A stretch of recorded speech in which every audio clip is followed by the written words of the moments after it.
Mid innings update. We're at 92 for 2. BPL 2025 আসর সবচেয়ে শেষের দোরগোড়ায় আর মাত্র একটি ম্যাচ বাকি। ঠিক এমন সময়ে ইয়াশা সাগরের সাথে পেমেন্ট নিয়ে বাধে বিতর্ক। তবে পুরো বিপিএল 2025 জুড়ে পারিশ্রমিক বিতর্ক ছিলই। জানা গেছে পারিশ্রমিক জটিলতার কারণে চলে গেছেন হোস্ট ইয়াশা সাগরও।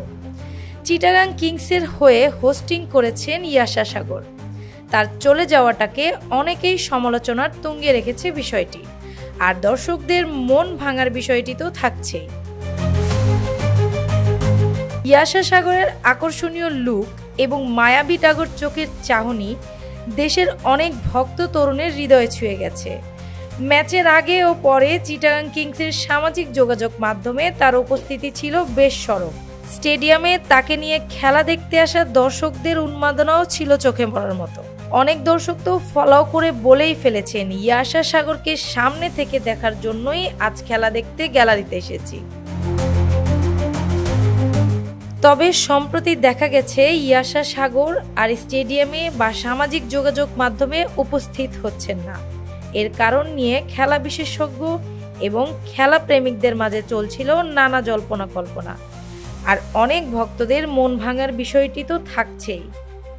পরে জানা যায় তিনি পারিশ্রমিক নিয়ে কর্তৃপক্ষের সাথে কিছুটা সমস্যা সৃষ্টি করেছিলেন।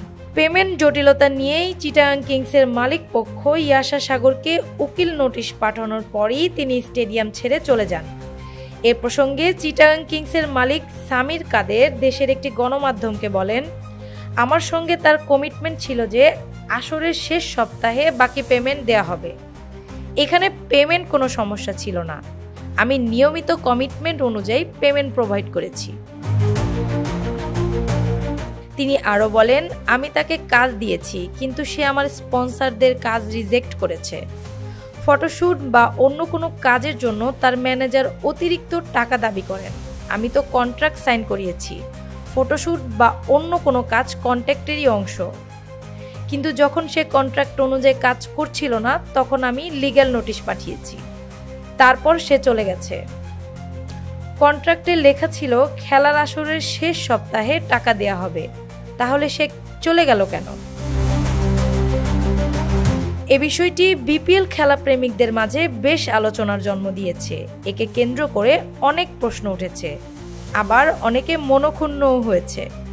মন ভাঙার ব্যথায় অনেক দর্শক বিপিএল এর শেষ ম্যাচটিও দেখতে আসেননি। প্রশ্ন উঠেছে চিটাগাং কিংসের সঙ্গে ইয়াশা সাগরের সম্পর্ক ভবিষ্যতে কিভাবে চলবে। পারিশ্রমিক জটিলতা আগের আসরগুলোতেও ছিল, কিন্তু চলতি আসরের মতো এত বিতর্ক সম্ভবত ইতিপূর্বে আর চোখে পড়েনি।